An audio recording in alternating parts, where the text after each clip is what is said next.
Student वंदना, आप सभी का मोस्ट वेलकम करती हूँ आपके अपने ही चैनल वंदना स्टडी क्लासेस में। बच्चों, हम लेकर आए क्लास 12 केमिस्ट्री का आपका पेपर सॉल्यूशन। इस वीडियो में त्रैमासिक परीक्षा रसायन शास्त्र के इंपॉर्टेंट क्वेश्चन बताएंगे जो आपके एग्जाम्स में आने के लिए बहुत बहुत इंपॉर्टेंट है। सारे क्वेश्चन आपके 80 से लेकर के 90% तक आने के चांसेस हैं। तो जितने भी आपको क्वेश्चन बताएं सारे क्वेश्चन आपको अच्छे से तैयार कर लेना है।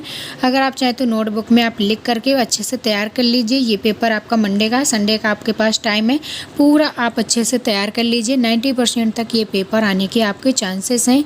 तो वेरी वेरी इंपॉर्टेंट होने वाला है ये वीडियो, तो वीडियो को लास्ट तक ज़रूर देखिएगा। अगर वीडियो आपके लिए थोड़ा सा भी यूजफुल रहे तो वीडियो को लाइक कर लीजिएगा, चैनल को सब्सक्राइब कर लीजिएगा। ज़्यादा से ज़्यादा अपने दोस्तों को फ्रेंड्स ग्रुप में, व्हाट्सएप ग्रुप में ज़रूर शेयर करिएगा। ठीक, चलिए देख लेते हैं। ये कुछ निर्देश इस तरीके से आपको दिए रहेंगे, ये निर्देश आपको पढ़ लेना है। ये आपके वस्तुनिष्ठ प्रश्न होंगे, इसके बाद 2 अंक की, 3 अंक की, इस तरीके से पूरा आपका दिया होगा। इसके बाद चलिए देख लेते हैं जो आपके पेपर में क्वेश्चन आने वाले हैं। ये आपके 90% तक चांसेस हैं आने के सारे क्वेश्चंस की। तो सारे क्वेश्चंस अच्छे से आपको तैयार कर लेना है। पहला क्वेश्चन है आपका बहुविकल्पी में है, तो इसका आंसर आपको बताना है। तो वस्तुनिष्ठ प्रश्न का आपको सोल्यूशन हो जाएगा। वस्तुनिष्ठ का सोल्यूशन आपको बताएंगे। तो वस्तुनिष्ठ प्रश्नों में आपको 4 ऑप्शन दिए होंगे, उसमें से एक आंसर आपको सही करके बताना होगा। ठीक, पहला क्वेश्चन आपका यूनिट सेल का घनत्व है। यूनिट सेल का घनत्व कितना होता है? तो इसका हो जाएगा Zm(a⁴Na). ठीक, तो इसका राइट आंसर हो जाएगा Zm(a⁴Na). इसके बाद देखेंगे क्वेश्चन नंबर 2, फ्रैंकल दोष के कारण आयनिक ठोसों का घनत्व। फ्रैंकल दोष के कारण आयनिक ठोसों का घनत्व क्या होता है? तो इसमें हो जाएगा आपका परिवर्तित नहीं होता। ठीक, फ्रैंकल दोष में क्या होता है? इसमें आयनिक ठोसों का घनत्व परिवर्तित नहीं होता। 8 400 400 400। जी हाँ, क्योंकि अब आपका सवाल मैथ, फिजिक्स, केमिस्ट्री, बायोलॉजी का सवाल हो, तुरंत वीडियो सॉल्यूशन पाएँ सीधे व्हाट्सएप पर।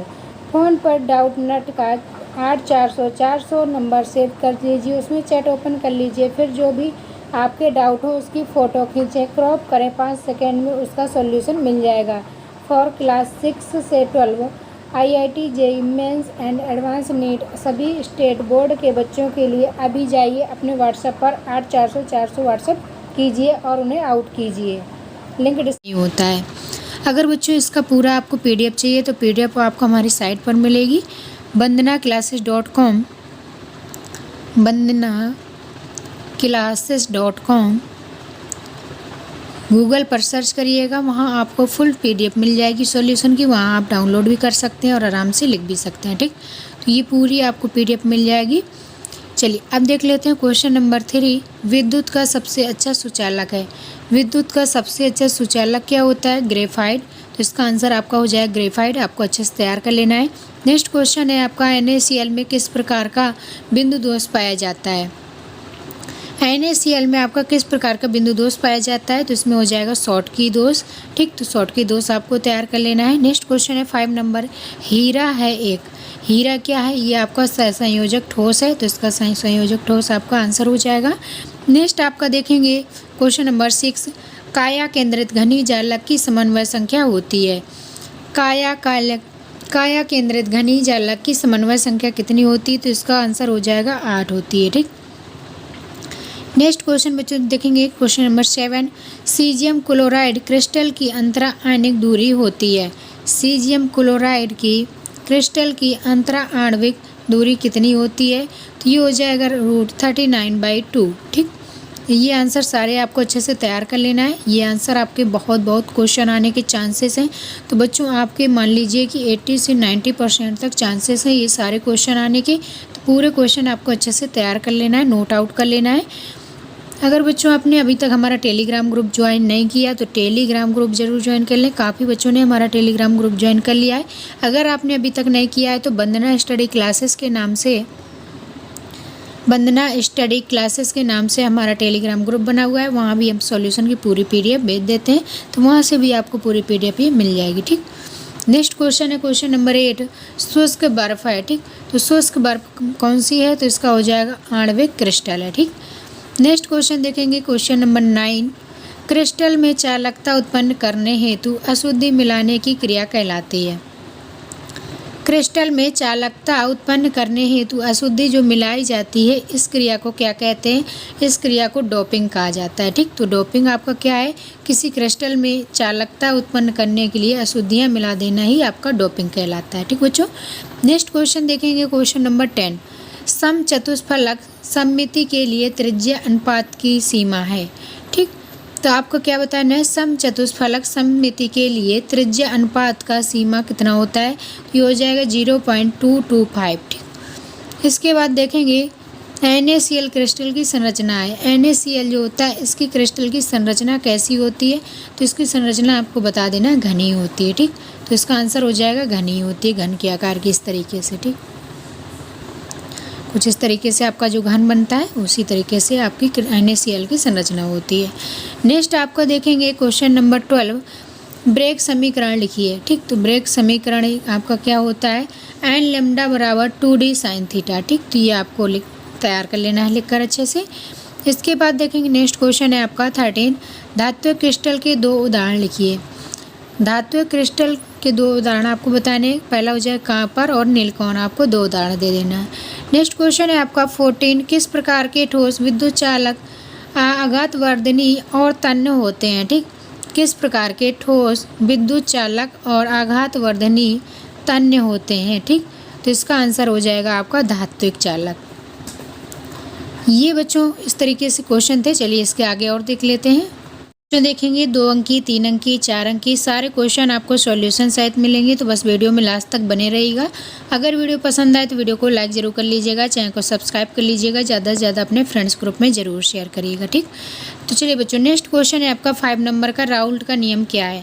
राउल्ट का नियम क्या है, इसकी परिभाषा देनी है और इसका फॉर्मूला भी आपको बताना है।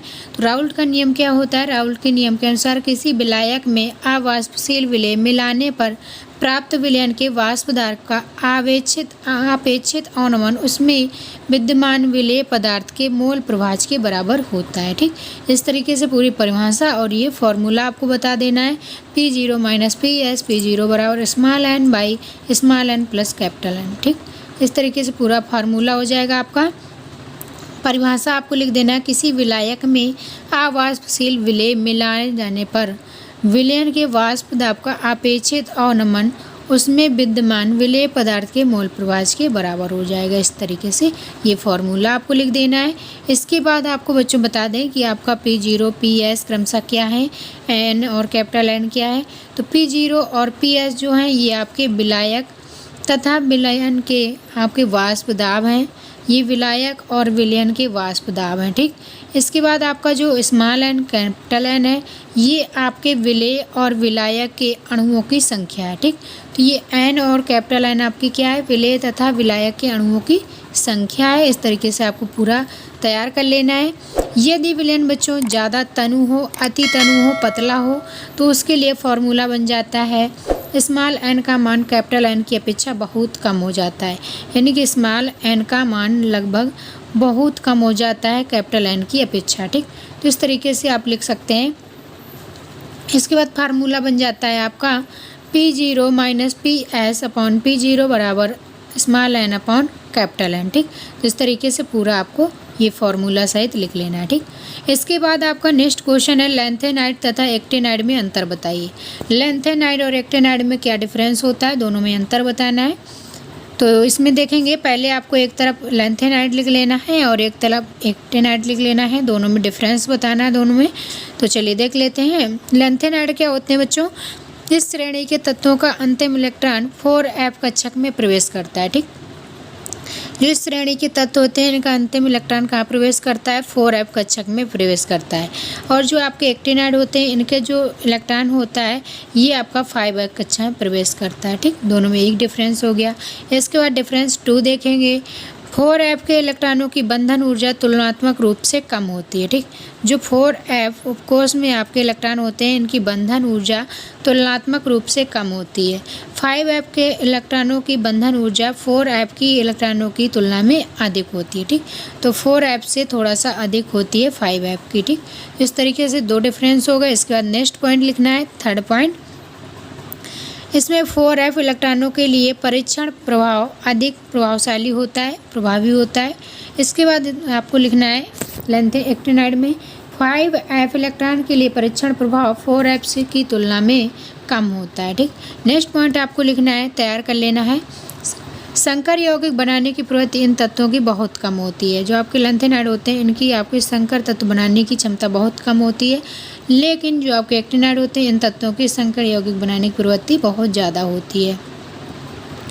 इसके बाद नेक्स्ट क्वेश्चन देखेंगे, फ्रीऑन 12 DDT और कार्बन टेट्राक्लोराइड के उपयोग लिखिए। ठीक, फ्रीऑन क्या होता है इसके उपयोग बताना है, DDT के उपयोग बताना है, कार्बन टेट्राक्लोराइड CCl4 के आपको उपयोग बताना है कि इनका प्रयोग कहाँ करते हैं। ठीक, अगर बच्चों इसकी आपको PDF चाहिए तो आप जल्दी से जाइएगा गूगल पर सर्च करिएगा bandana classes.com। वहाँ पर आपको पूरी सॉल्यूशन की ये PDF मिल जाएगी, वहाँ से आप डाउनलोड कर पाएंगे। ठीक, अगर बच्चों आपने अभी तक हमारा टेलीग्राम ग्रुप नहीं ज्वाइन किया है तो जल्दी से ज्वाइन कर लीजिएगा, लिंक आपको नीचे डिस्क्रिप्शन में मिल जाएगा, जल्दी से आप जाइएगा। और टेलीग्राम ग्रुप में भी हम पूरी PDF सेंड कर देंगे तो वहाँ से भी आपको पूरी PDF मिल जाएगी। ठीक, चलिए बच्चों अब देख लेते हैं फ्रीऑन 12 और DDT और कार्बन टेट्राक्लोराइड के उपयोग बताना है। तो सबसे पहले हम देखेंगे DDT का उपयोग कहाँ करते हैं। तो DDT का प्रयोग किया जाता है कीटनाशक के रूप में। बच्चों अभी तक कीटनाशक के रूप में आपका प्रयोग होता था DDT, लेकिन इससे क्या हुआ, इसके दुष्प्रभाव हुए, जीव जंतुओं के ऊपर इनका दुष्प्रभाव देखा गया। तो अब प्रेजेंट टाइम में DDT का प्रयोग थोड़ा कम कर दिया गया है, वर्जित कर दिया गया है। ठीक, तो DDT का प्रयोग आपको लिखना है, तो ये आपको कीटनाशक के रूप में प्रयोग होता है। ठीक, नेक्स्ट क्वेश्चन है, इसी में आपका पूछा गया था कार्बन टेट्राक्लोराइड के प्रयोग। तो नेक्स्ट पॉइंट है आपका कार्बन टेट्राक्लोराइड CCl4। ठीक, CCl4 का प्रयोग कहाँ करते हैं, यह शुष्क धुलाई में प्रयोग होता है। जो आपने सुना होगा सूखी धुलाई होती है कपड़ों की, उसमें जो प्रयोग होता है वो क्या होता है, CCl4 कार्बन टेट्राक्लोराइड का प्रयोग किया जाता है। इसके बाद आपका CCl4 कार्बन टेट्राक्लोराइड का प्रयोग आपका औषधियों में हुकवर्म तथा कीटनाशक के रूप में भी किया जाता है। ठीक, सूखी धुलाई में और कीटनाशक के रूप में औषधियों में आपका कार्बन टेट्राक्लोराइड का उपयोग किया जाता है। इसके बाद बच्चों देखेंगे नेक्स्ट पॉइंट है आपका इसी का, फ्रीऑन 12 का उपयोग बताइए। फ्रीऑन 12 का क्या उपयोग होता है, तो इसका फर्स्ट पॉइंट आपको लिख देना है, यह एरोसॉल प्रणोदक, प्रशीतक तथा वायु शीतलन में उपयोग किया जाता है। ठीक, तो ये आपका एरोसॉल प्रणोदक, प्रशीतक यानी ठंडे जगह में, वायु शीतलन यानी ठंडा करने में इसका प्रयोग किया जाता है। ठीक, तो ये आपका इस तरीके से उपयोग बता देना है। नेक्स्ट क्वेश्चन है आपका, यूनिट सेल के घनत्व का सूत्र लिखिए। यूनिट सेल के घनत्व का सूत्र क्या होता है, तो इसका सूत्र आपको लिख देना है mZAQ/Na। ठीक, जहाँ आपका m क्या है, द्रव्यमान है, a आपकी कोर की लंबाई है, z आपके परमाणु प्रति इकाई सेल है और Na आपका एवोगाड्रो संख्या है। ठीक, तो इस तरीके से ये आपका 8वें नंबर क्वेश्चन का आंसर हो जाएगा। नेक्स्ट क्वेश्चन देखेंगे, नेक्स्ट क्वेश्चन है आपका 9 नंबर, फ्रैंकल दोष तथा शॉर्टकी दोष में अंतर लिखिए। फ्रैंकल दोष और शॉर्टकी दोष में क्या अंतर होता है, दोनों में डिफरेंस बताना है।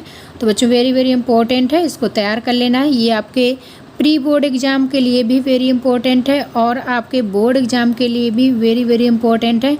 और ये आपका है त्रैमासिक पेपर, तो इसके लिए मोस्ट इम्पॉर्टेंट है, 90% इसके आने के चांसेस हैं। ठीक, तो ये सारे क्वेश्चन जितने हम बता रहे हैं ये आपको बिल्कुल अच्छे से रट लेना है, क्योंकि ये आपके प्री बोर्ड में भी काम देंगे और आपके बोर्ड एग्जाम्स में काम देंगे। ठीक, तो ये आपका फ्रैंकल दोष तथा शॉर्टकी दोष में अंतर। नेक्स्ट क्वेश्चन है, इकाई कोशिका तथा क्रिस्टल जालक में क्या, क्रिस्टल जालक क्या होती है, इनकी परिभाषाएं देनी है इकाई कोशिका की और क्रिस्टल जालक की। ठीक, तो चलिए देख लेते हैं इसका भी सॉल्यूशन।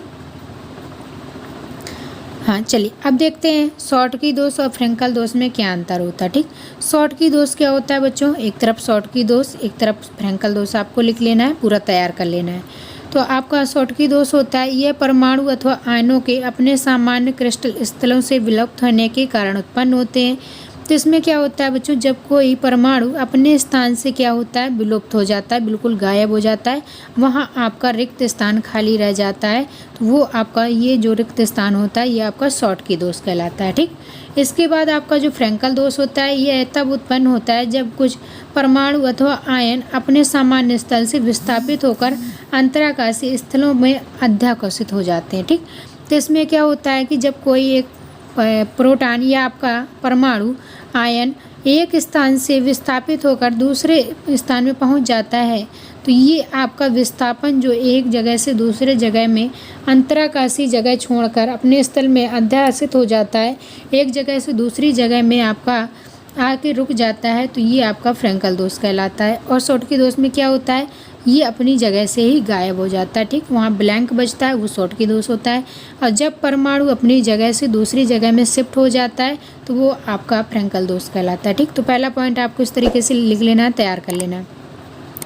नेक्स्ट पॉइंट देखेंगे, सेकंड नंबर, शॉटकी दोष की उपस्थिति क्रिस्टल का घनत्व तो घटा देती है। जो आपका शॉटकी दोष होता है इसकी उपस्थिति कारण क्या होता है, क्रिस्टल का घनत्व तो घट जाता है। लेकिन आपका जो फ्रैंकल दोष होता है यह क्रिस्टल का घनत्व प्रभावित नहीं करता। अभी आपसे क्वेश्चन ऑप्शनल में बना था कि कौन सा आपका इफेक्ट है जिसके कारण घनत्व कम नहीं होता, तो ये आपका फ्रैंकल दोष है। तो इस तरीके से आपको याद रखना है। नेक्स्ट है आपका थर्ड नंबर, यह समानता उच्च उपसंयोजक संख्या वाले आयनिक ठोसों द्वारा प्रदर्शित किया जाता है, जिसमें आयन धनायन तथा ऋणायन लगभग समान आकार के होते हैं, जैसे NaCl और आपका CsCl। ठीक, इसके बाद आपको फ्रैंकल दोष में नेक्स्ट पॉइंट लिखना है, थर्ड नंबर, यह समानता न्यून उपसय संयोजक संख्या वाले आयनिक ठोसों द्वारा प्रदर्शित किया जाता है, जिसमें ऋणायनों का आकार धनायनों से अधिक होता है। उदाहरण में आपको लिख लेना है AgCl ZnS। ठीक, इस तरीके से पूरा ये आपको फ्रैंकल दोष शॉटकी दोष में अंतर समझ लेना है। इसके बाद बच्चों आ जाता है आपका क्रिस्टल जालक और इकाई सेल यानी कि इकाई कोशिका की परिभाषा दीजिए। इकाई कोशिका किसे कहते हैं और आपका क्रिस्टल जालक क्या होता है, तो चलिए क्रिस्टल जालक देख लेते हैं। वेरी वेरी इंपॉर्टेंट है ये क्वेश्चन, सारे क्वेश्चन आपको अच्छे से एकदम तैयार कर लेना, रट लेना। 90% तक आने के चांसेस हैं, तो पूरे क्वेश्चन आपको नोट आउट करते जाना है। आप चाहे तो वीडियो रोक कर लिख सकते हैं या फिर स्क्रीनशॉट लेकर भी आप लिख सकते हैं। आपके पास कल का टाइम है पूरा, आप संडे है कल तैयार कर लीजिएगा, परसों आपके पेपर में ये क्वेश्चन देखने को मिल सकते हैं। ठीक, तो सारे क्वेश्चन आपको अच्छे से तैयार कर लेना है। अगर बच्चों आपको किसी और सब्जेक्ट का सोल्यूशन चाहिए तो आप कमेंट करके जरूर बताइएगा। इसी तरीके से सारे सब्जेक्ट के सॉल्यूशन वीडियो हम लेकर आ रहे हैं। ठीक, चलिए देखते हैं क्रिस्टल जालक किसे कहते हैं। क्रिस्टलीय ठोसों में अवयवीकरण तीनों विमाओं में एक नियमित और निश्चित ज्यामिति में व्यवस्थित होते हैं। अवयवीकरणों की इस त्रिविमीय व्यवस्था को क्रिस्टल जालक कहते हैं। ठीक, क्रिस्टल जालक क्या होता है, क्रिस्टलीय ठोसों में अवयवीकरण तीनों विमाओं में एक नियमित और निश्चित ज्यामिति में व्यवस्थित होते हैं। अवयवी कणों की इस त्रिविमीय व्यवस्था को क्रिस्टल जालक कहते हैं। ठीक, इकाई सेल या इकाई कोशिका एक चीज़ होती है, तो इकाई सेल किसे कहते हैं, क्रिस्टल जालक का वह छोटा से छोटा भाग जो संपूर्ण क्रिस्टल का प्रतिबिंब हो, एकक कोशिका या मात्रा कोशिका या इकाई सेल कहलाता है। ठीक, तो आपसे ये तीन रूपों में पूछा जा सकता है, एकक कोशिका या आपका मात्रा कोशिका या इकाई सेल। ठीक, इस तरीके से आपके तीन क्वेश्चन कई तरीके से आपको पूछा जा सकता है। आपसे एकक कोशिका लिख देगा तब भी आपको यही परिभाषा देनी है, मात्रा कोशिका पूछा जाए तब भी आपको यही परिभाषा देनी है, इकाई सेल पूछा जाए तब भी आपको यही डेफिनेशन देनी है। ठीक, तो ये डेफिनेशन क्या है आपकी, क्रिस्टल जालक का वह छोटा से छोटा भाग जो संपूर्ण क्रिस्टल का प्रतिबिंब हो, एकक कोशिका और आपका मात्रा कोशिका इकाई सेल कहलाता है। यह घनी सेल बार बार विभिन्न दिशाओं में पुनरावृत्ति द्वारा क्रिस्टल जालक का निर्माण करती हैं। तो इस तरीके से ये आपको कर लेना है। इसका नेक्स्ट क्वेश्चन देखते हैं। नेक्स्ट क्वेश्चन है आपका 11 नंबर। ठीक, 11 नंबर क्वेश्चन है आपका, मूल परिवार को परिभाषित कीजिए। मूल परिवार क्या होता है, परिवार की आपको परिभाषा देनी है। परिवार की परिभाषा कई आपके मनोवैज्ञानिकों ने अलग अलग प्रकार से दी है, तो परिवार की परिभाषा जो आपको देनी है वो हमने आपको बताई है D.N.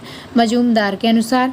इन्होंने बताया है ऐसे परिवार ऐसे व्यक्तियों का समूह जो एक ही छत के नीचे रहते हैं, रक्त से संबंधित होते हैं और एक स्थान स्वार्थ और पारस्परिक आदान प्रदान के आधार पर एक किस्म चेतनता अनुभव करते हैं, परिवार पर कहलाता है। तो मूल परिवार की परिभाषा जिसमें आपका बाबा दादी मम्मी पापा उनके लड़के बच्चे सब कोई होता है, वो आपका मूल परिवार कहलाता है। और ये परिवार की परिभाषा इस तरीके से आपको कर लेना है। ठीक, ये था बच्चों आपका सॉल्यूशन केमिस्ट्री का। इसके बाद जो भी आपके क्वेश्चन बचे होंगे उसका सॉल्यूशन आपको पार्ट 2 में ले आएंगे। तो इसके बाद के जो क्वेश्चन आपके बचे हैं 4-5, उसका सॉल्यूशन आपको पार्ट 2 में मिल जाएगा। ये था पार्ट 1 जिसमें हमने आपके ऑप्शनल कंप्लीट करवाए। ऑप्शनल आपको जितने हो गए उसके बाद आपके जो आपके 2 अंकी थे वो अभी आपको करवा दिए, 3 अंकी आपके करवा दिए। इसके बाद के जो आपके क्वेश्चन बचे हुए हैं वो आपको नेक्स्ट वीडियो में मिल जाएंगे। अगर आपने अभी तक गूगल में सर्च नहीं किया तो vandanaclasses.com सर्च करिएगा। vandanaclasses.com गूगल पर आपको सर्च करना है, वहाँ आपको ये पूरी PDF मिल जाएगी। अगर बच्चों आपने अभी तक हमारा टेलीग्राम ग्रुप नहीं ज्वाइन किया है तो टेलीग्राम ग्रुप ज़रूर ज्वाइन कर लें। वंदना स्टडी क्लासेस के नाम से हमारा टेलीग्राम ग्रुप है, लिंक आपको डिस्क्रिप्शन में मिल जाएगा, वहाँ से आप चेक कर सकते हैं। ठीक, वंदना स्टडी क्लासेस के नाम से हमारा टेलीग्राम ग्रुप बना हुआ है, वहाँ भी हम आपको पूरी PDF सेंड कर देंगे। चलिए मिलेंगे नेक्स्ट वीडियो में, तब तक के लिए bye bye. Thanks for watching.